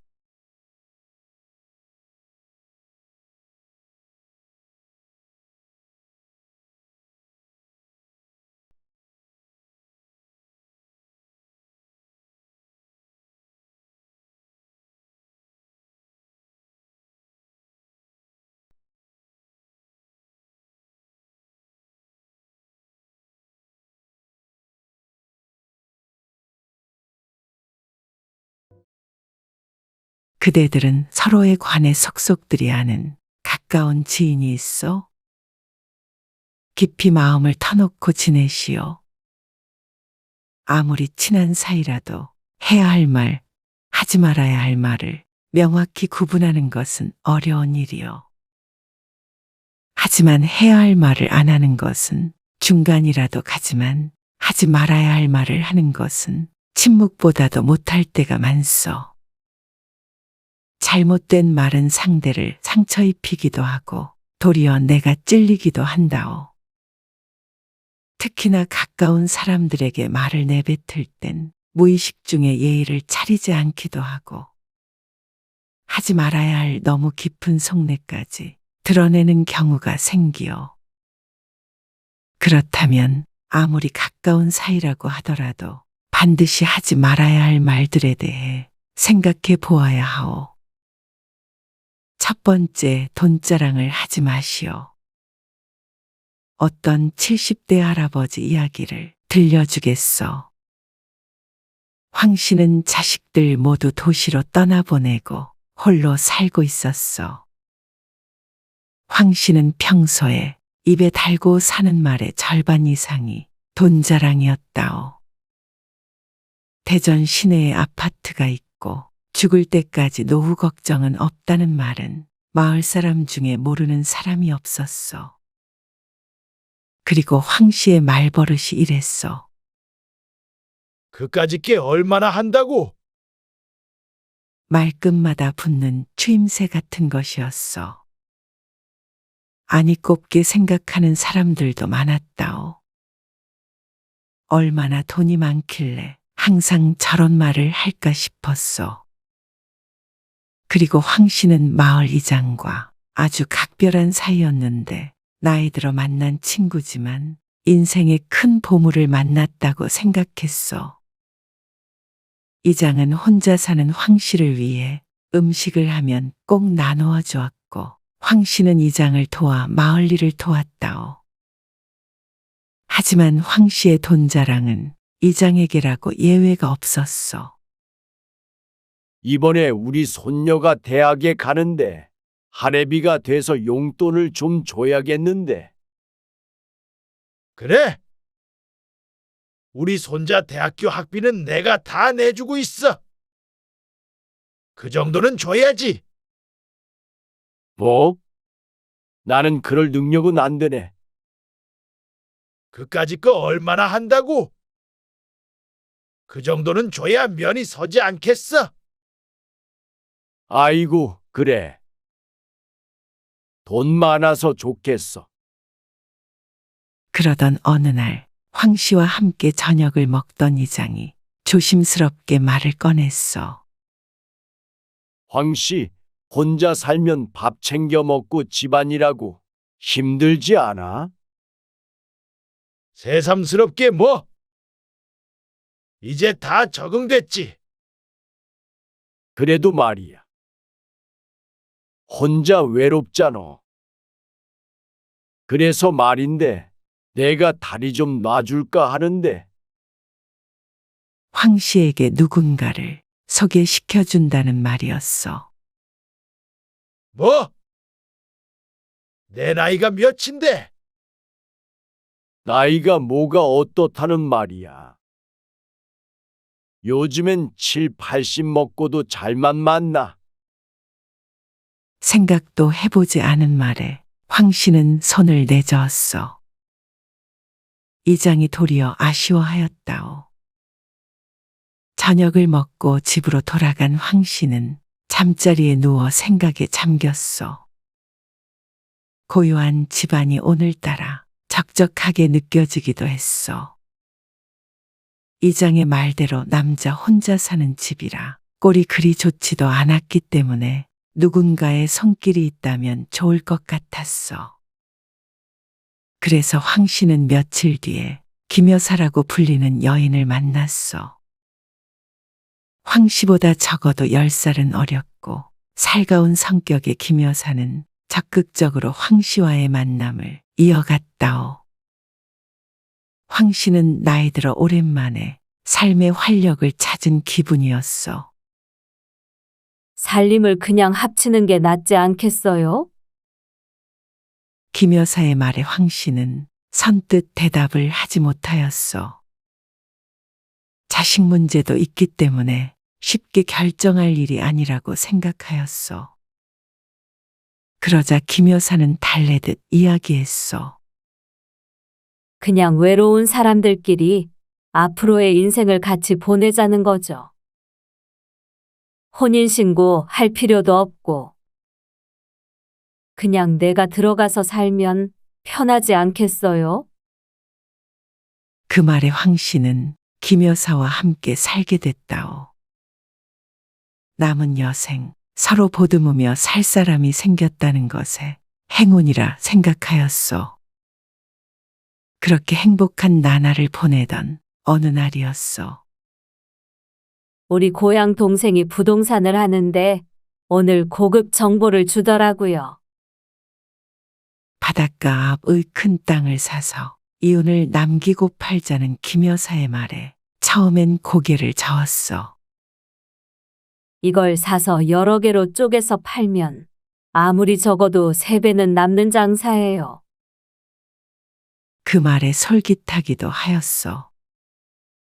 하지만 김여사는 모아둔 돈이 없었고, 그러면 황 씨가 투자 자금을 모두 마련해야 하는데 그 돈이 쉽게 투자할 수 없는 큰 돈이었어. 아니, 그만한 돈을 현금으로 가지고 있는 사람이 어디 있나? 아유, 나머지는 당신 이 집이랑 대전에 있는 아파트 담보 잡아가지고 보태서 썼다가 금방 땅 팔아서 다시 갚으면 되지 않을까요?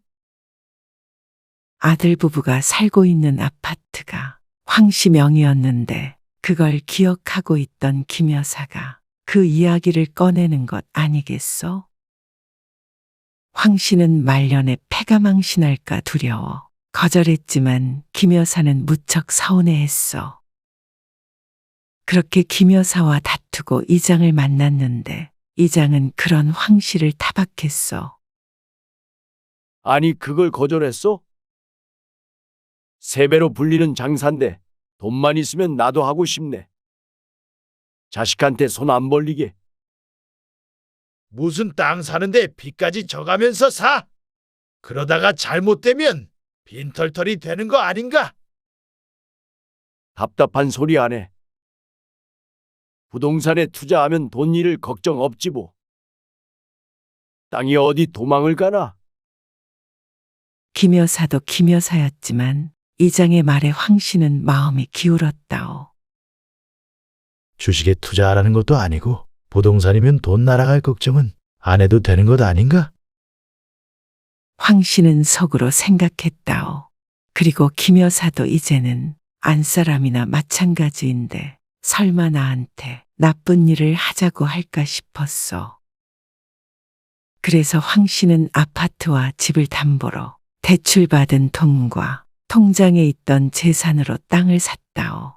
황 씨가 가진 재산 대부분이 그 땅을 사는 데 쓰였어. 그런데 김여사 고향 동생이 하는 부동산을 통해서 분할 뒤에 팔기로 했는데 몇 달 안에 팔 수 있을 거라던 땅이 깜깜무소식 아니겠소? 절차적으로 그렇게 후딱 되는 게 아니죠. 여러 개로 나눠서 파니까 조금만 기다려봐요. 살 사람들은 다 대기 중이니까. 그러다 김여사는 딸 자식을 보러 며칠 집을 비운다고 하였어. 김여사가 없는 며칠 사이 황 씨는 아들에게 전화 한 통화를 받았어. 아버지, 이 집으로 대출 받았어요? 그걸 어떻게 알았냐? 아니, 등기를 떼볼 일이 있었는데 이게 무슨 일이에요? 아버지가 말도 없이 그렇게 큰 돈 쓰실 일이 뭐 있다고요? 그리고 나서 황 씨의 설명을 들은 아들은 노발대발 하였다오. 상의도 없이 그러시면 어떡해요? 어디에 있는 어떤 땅인데요? 주소 좀 줘보세요. 야야, 확실하니까 내가 대출까지 받아가면서 했지. 몇 달 안에 3배로 받는데 그때 그 아파트 내 명의로 돌려주마. 아들은 답답해했는데 황 씨는 무식한 노인네 취급하는 아들에 화가 났다오. 그리고 다음 날 황 씨는 아들을 통해서 청천벽력 같은 소식을 들었어. 분명히 황 씨가 샀던 땅이 등기를 떼보니 모르는 이의 이름이 소유자로 적혀 있는 것 아니겠소? 생전 처음 보는 사람의 이름이었는데 김 여사는 전화를 받지 않고 계약서를 썼던 부동산도 연락을 받지 않았소. 그러고 보니 김 여사가 서울에 간다고 한 시점도 딱 맞아떨어지는 것에 황 씨는 혼이 나갔다오. 애초에 김 여사를 소개시켜줬던 이장을 찾아간 황 씨는 주저앉을 수밖에 없었어. 며칠 전까지만 해도 들러서 밥을 먹었던 이장의 집이 도둑이라도 맞은 것처럼 어질러진 상태로 비어 있었어. 주변에 물으니 어젯밤 야반도주 하듯이 떠났다는 것 아니겠소. 이장 부부와 김 여사가 서로 짜고 황 씨의 재산을 몽땅 털어간 것이요. 평소 황 씨의 돈 자랑을 눈여겨본 이장의 아이디어였소. 황 씨와 이장을 두고 서로 죽고 못 사는 부부 같다고 마을 사람들이 놀려댔었는데 그 정도로 가까웠던 이장이 황 씨를 배신할 계획을 오랫동안 해오던 것이요. 황 씨는 70이 넘은 나이에 평생 모은 돈과 자식이 살고 있는 집까지 빼앗겨 빈털터리가 되었다오. 신고는 했지만 소식은 듣지 못하였다오. 그 후 황 씨는 집이며 땅이며 모두 처분해서 빚을 갚았소. 그리고 아들과는 사이가 크게 틀어져 만나지 못하였고 무너져가는 시골집으로 옮긴 황 씨는 괴로운 삶을 이어갔다오. 황 씨의 이야기처럼 돈 자랑으로 패가 망신한 경우도 있지만 그것이 아니더라도 소소하게라도 손해보게 되어 있어. 돈 빌려달라는 사람, 밥을 먹어도 돈 있는 사람이 내는 것이 당연하다는 사람. 또한 주변에 빈축을 사기도 하오. 아무리 친한 사이라고 하더라도 남 잘 되는 이야기를 오래 듣고 싶어 하지 않소. 인간이라는 것이 그렇소. 남들에게 숨기고 절대 말하지 말아야 하는 것은 돈 자랑뿐만이 아니라 반대로 가난도 해당이 된다오. 이것이 두 번째라오. 나 돈 없어. 내가 돈이 어디 있다고. 돈이 없다는 말을 버릇처럼 하는 사람들이 있어. 그런 사람들은 도움을 받을 수 있게 되는 것이 아니라 신뢰를 잃게 된다오. 가난은 잘못된 것이 아니나 떠벌려서 득이 될 것이 없어. 그런 사람은 어딜 가나 밥 한 그릇도 얻어먹지 못하게 될 것이요. 그리고 세 번째는 나의 약점을 이야기하는 것이고, 네 번째는 남의 약점을 이야기하는 것이요. 나의 약점은 드러나면 이용하려 드는 사람이 생길 것이고, 남의 약점을 떠들고 다니는 것 또한 나의 약점이 되어 말은 줄일수록 좋다 하였는데 그 말 안에 나에 관한 좋지 않은 내용까지 담는다면 안 뱉으니만 못한 말 아니요? 친하게 지내는 사람을 신뢰하여 비밀을 말해준들 인간관계는 영원하지 않고 사람의 입은 깃털보다 가벼울 때가 있어. 반대로 다른 사람의 허물을 이야기하지도 마시오. 예로부터 험담은 세 사람을 죽인다고 하였소. 험담의 대상자, 듣는 사람, 그리고 험담을 한 자요. 비난하고 험담하는 것은 밖으로 꺼내어 좋을 것이 없어. 말에는 도끼가 있다고 하였는데 상대만을 죽이는 것이 아니라 도끼가 돌아와 나까지 해치게 되어. 다섯 번째, 자식 자랑을 하지 마시오. 어리석은 사람은 드러내고 현명한 사람은 감춘다고 하였소. 자랑할 거리는 감추려고 해도 알아서 드러나는 법이요.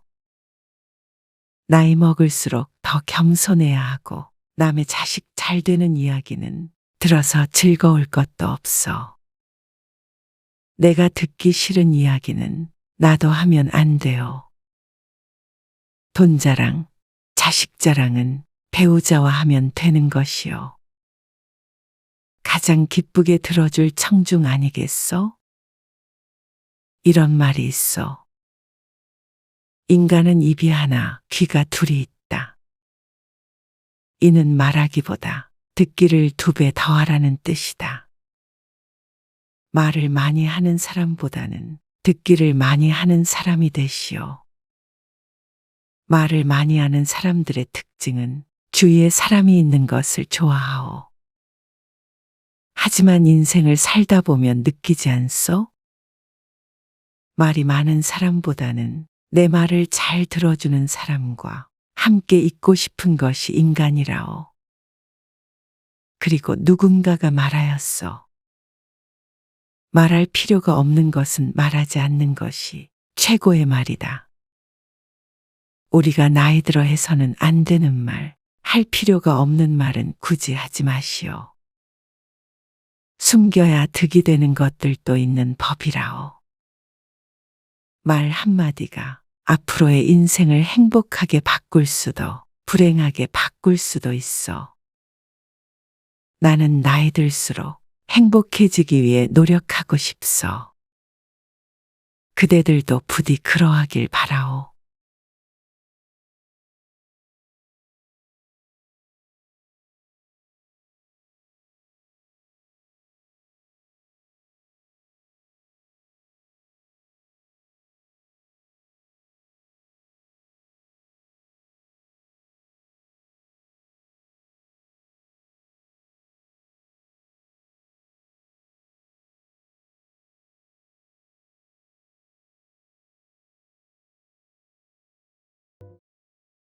그대들은 은퇴 후 한적한 시골로 내려가 전원주택에서 농사 지으며 한가롭게 사는 삶을 꿈꾸시오. 자고로 사람은 땅을 밟고 살아야 한다 했는데 그대들도 그렇게 생각하오. 복잡하고 시끄러운 도시를 벗어나 마당에서 진돗개 키우며 내가 심은 농작물을 따다 밥 지어 먹는 삶은 떠올리기만 해도 꿈만 같구려. 누구나 그러한 노후 생활을 기대하며 열심히 일할 것이요. 나는 젊어서부터 늘 닭장 같은 아파트에서 벗어나고 싶었지만 여건이 허락해주지 않았소. 하지만 지금은 마음을 고쳐먹었다오. 오늘 들려주는 이야기를 들으면 그대들도 다시 생각해 볼 수도 있을 것이요. 실제로 아는 지인에게서 들은 동네 사람에 대한 이야기요. 심 씨는 중학교 국어교사였어. 40년 넘게 교직에 있었던 심 씨는 은퇴하여 몇 년간 기간제 교사로 일하다 70세가 되어 아내와 함께 귀농을 하였소. 심 씨의 아내의 몸이 좋지 않기도 하였고 이전부터 계획했던 일이기도 했어. 오랫동안 도시에 살았던 심 씨 부부는 무척 설렜다오. 6개월 가까이 시골에 있는 전원주택을 보러 다녔어. 몇 달간 집을 찾아다녔지만 어떤 집은 마당이 작아서, 어떤 집은 너무 커서, 어떤 집은 비싸서 선택을 하지 못하고 있었다오. 그러던 차에 심 씨와 부인의 맘에 꼭 드는 전원주택을 발견했어. 특히 심 씨의 아내가 무척 좋아했다오. 여보, 이런 집에서 살면 밥을 안 먹어도 배가 부를 것 같네요. 그래? 밥을 안 먹긴 왜 안 먹어? 여기서 호박 따서 부쳐 먹고 감자 캐다가 쪄먹고 그렇게 살면 되지. 심 씨와 아내는 그 집에서 사는 삶을 상상해 보았어. 땅은 5,000평 가까이 되고 뒤로는 산이 있었어.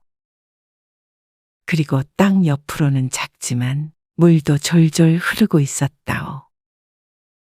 본래 살던 사람이 부지런했는지 각종 농작물과 과실수가 심어져 있었는데 모두 탐스럽게 열려 있었어.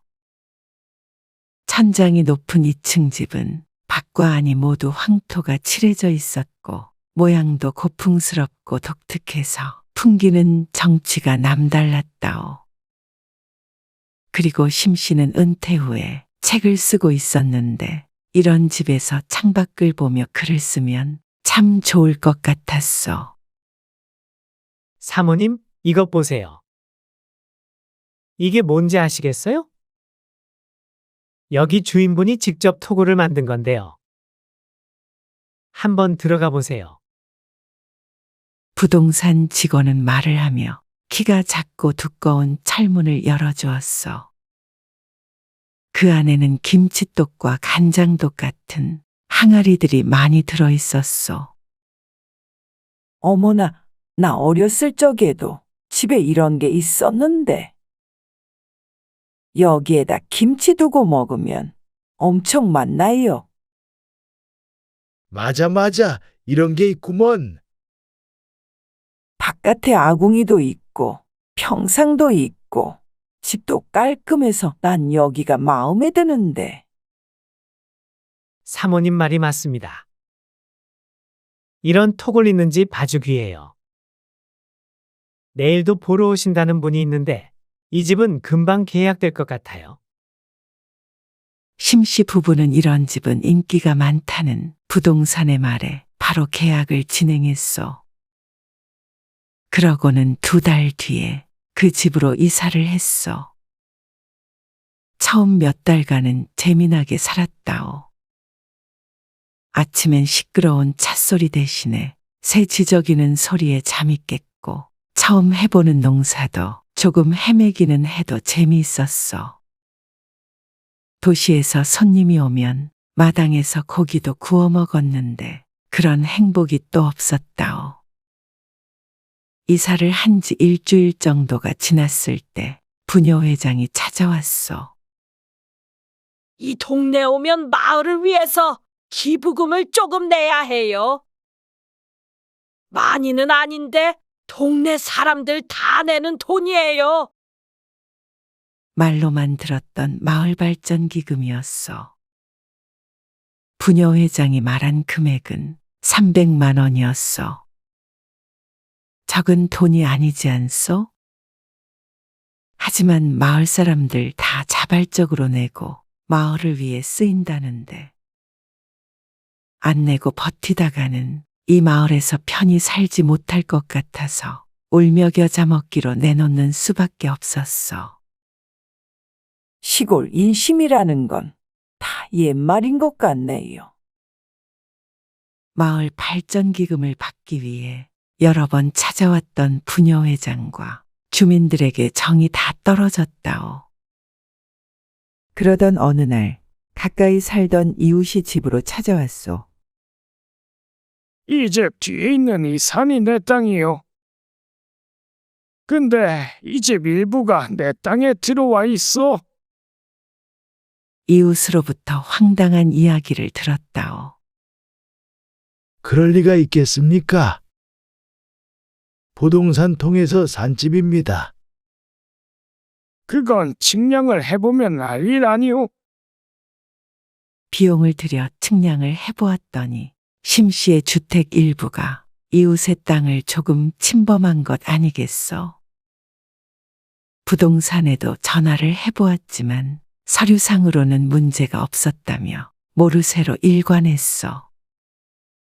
직접 이야기해보는 수밖에 없었다오. 집을 부술 수도 없고 이 부분은 어떻게 하면 되겠습니까? 아, 어쩌긴 뭘 어째. 집을 부수던가 내 땅을 사가던가 해야지. 땅은 혼자 농사 짓기도 힘들 만큼 충분히 넓었지만 어쩔 수 없었다오. 임야 전체를 사가라는 이웃에게 사정하여 100평 정도만 떼서 사기로 했는데 시세보다 훨씬 높아 그 비용이 만만치 않았다오. 아니, 그러게 잘 알아보고 샀어야지.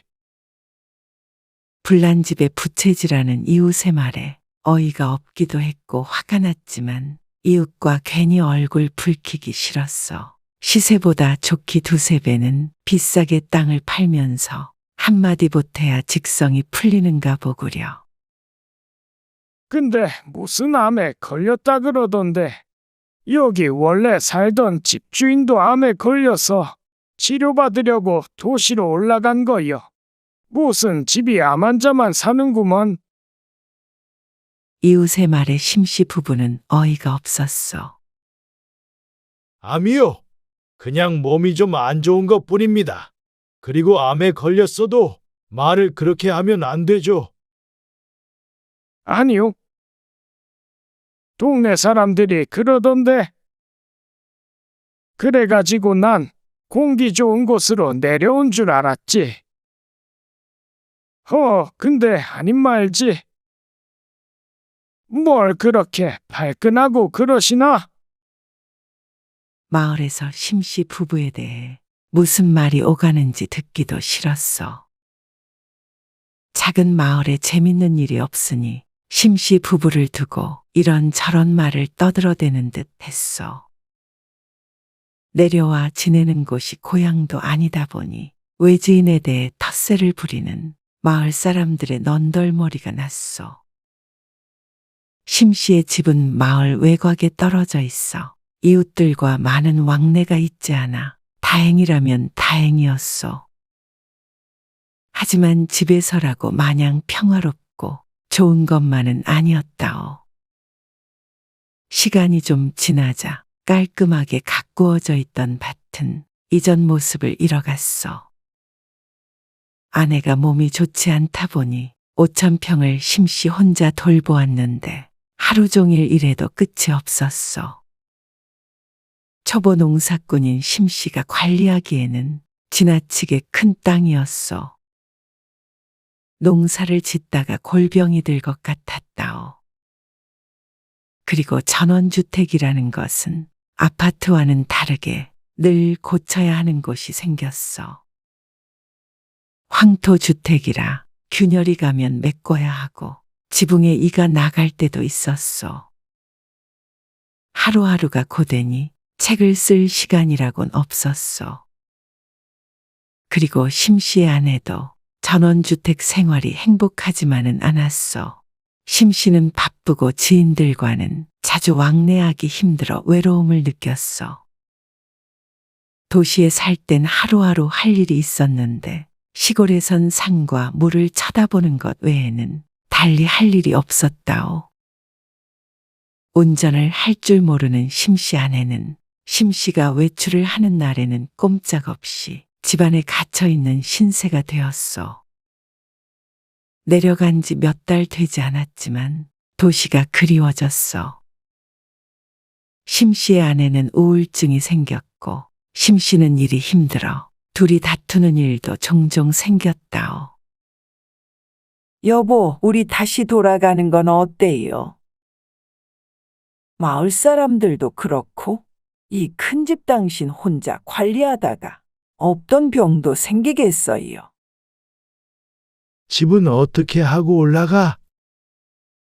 우리가 산 것처럼 다시 팔면 되지 않겠어요? 고민 끝에 심씨 부부는 다시 집을 내놓기로 결심했다오. 노력은 해보겠는데요. 전원주택이라는 게 금방 팔리는 게 아니니까 언제 팔린다고 장담은 못 드립니다. 심씨 부부가 집을 살 때는 당장이라도 계약할 사람들이 줄을 서 있는 것처럼 이야기했던 부동산은 말을 바꿨어.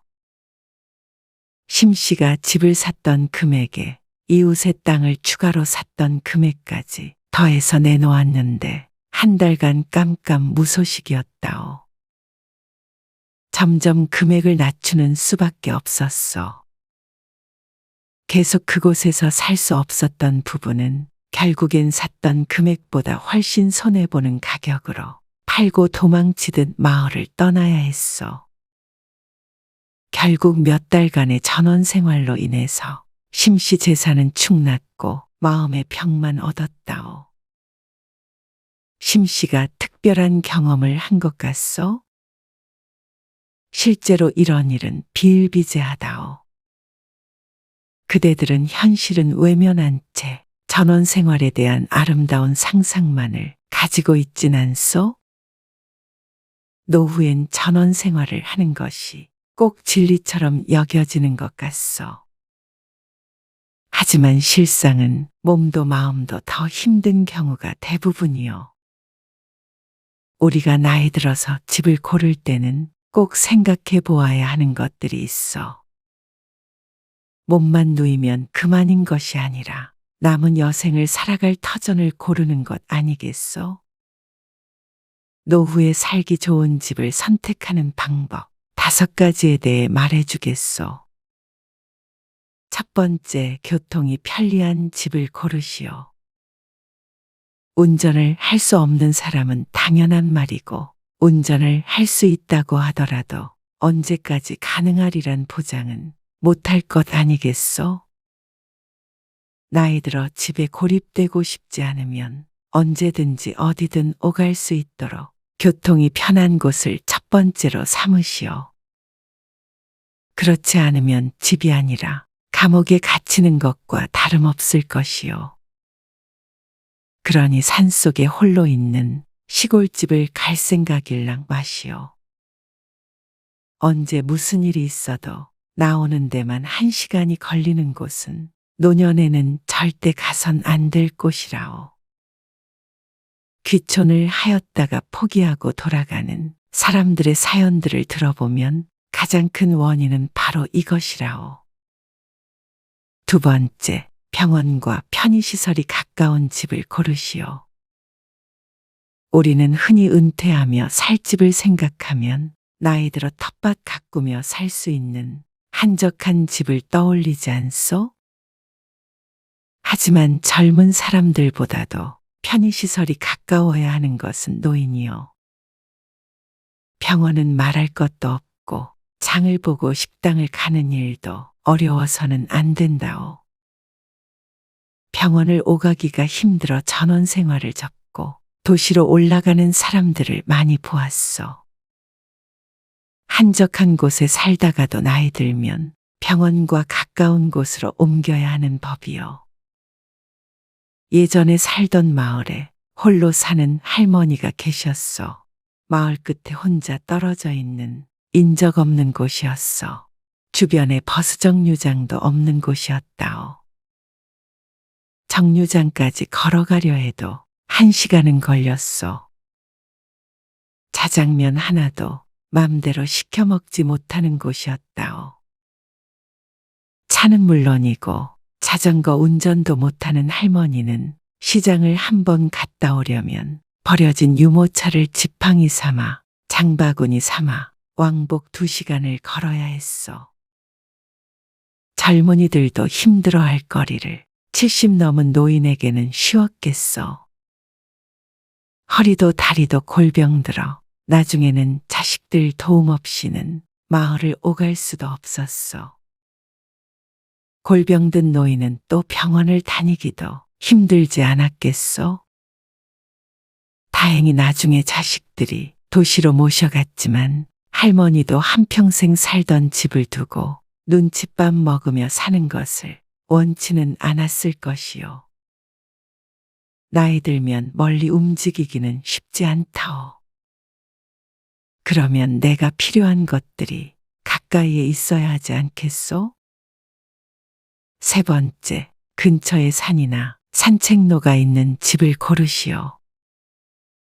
자연에 둘러싸인 한적한 곳을 갈 수 없다면 비슷한 곳을 고르면 되지 않소? 둘러보면 근처에 산이나 산책로가 있는 곳이 많이 있어. 나무와 풀이 없는 삭막한 곳에서 노년을 맞이하고 싶지는 않소. 적당히 몸도 움직일 수 있고 산책도 할 수 있는 그런 곳이 좋소. 4번째, 노후 자금과 여건에 맞는 집을 고르시오. 집만 가지고는 살아갈 수 없어. 작은 집에 살더라도 앞으로의 삶을 편히 살아갈 수 있는 자금은 남겨둬야 하오. 노후에 무리하여 집을 옮긴다면 그보다 아까운 일이 없어. 집의 크기를 줄이더라도 여유롭게 사시오. 너무 큰 집은 고치고 가꾸다가 돈과 세월이 다 흘러가 버린다오. 5번째, 자식이 있다면 서로 왕래가 편한 집을 고르시오. 자식과 자주 왕래하라는 것이 아니라 나이 들면 자식이 나를 들여다보기 쉬운 곳에 있어야 한다오. 그래야 좋은 일이 있거나 나쁜 일이 있거나 만약에 상황이 와도 도움의 손길을 받을 수 있을 것이요. 그리고 또 그래야 가끔이라도 자식 얼굴 한번 볼 수 있을 것 아니요? 거리가 멀면 멀다는 핑계로, 교통이 불편하면 또 그 핑계로 자식은 부모를 찾지 않는다오. 그리고 나서 좋은 집을 선택한 뒤에 그 집과 함께 나이 들어가시구려. 아끼고 가꿔서 보기 좋게 나이 든 나만의 집을 만드시구려. 꼭 넓은 마당이 있고 집 뒤에 물이 흘러야 좋은 집이요. 내가 정붙일 수 있는 집이 최고의 집 아니겠소? 어떤 사람이 말하였소. 좋은 집이란 구입하는 것이 아니라 만들어지는 것이어야 한다. 행복한 노후를 보내기 위해선 보금자리가 참 중요하다오. 잘못된 선택을 한다면 되돌릴 수 있는 기회는 결코 많지 않을 것이기에 신중하게 생각하길 바라오. 나는 나이 들수록 행복해지기 위해 노력하고 싶소. 그대들도 부디 그러하길 바라오.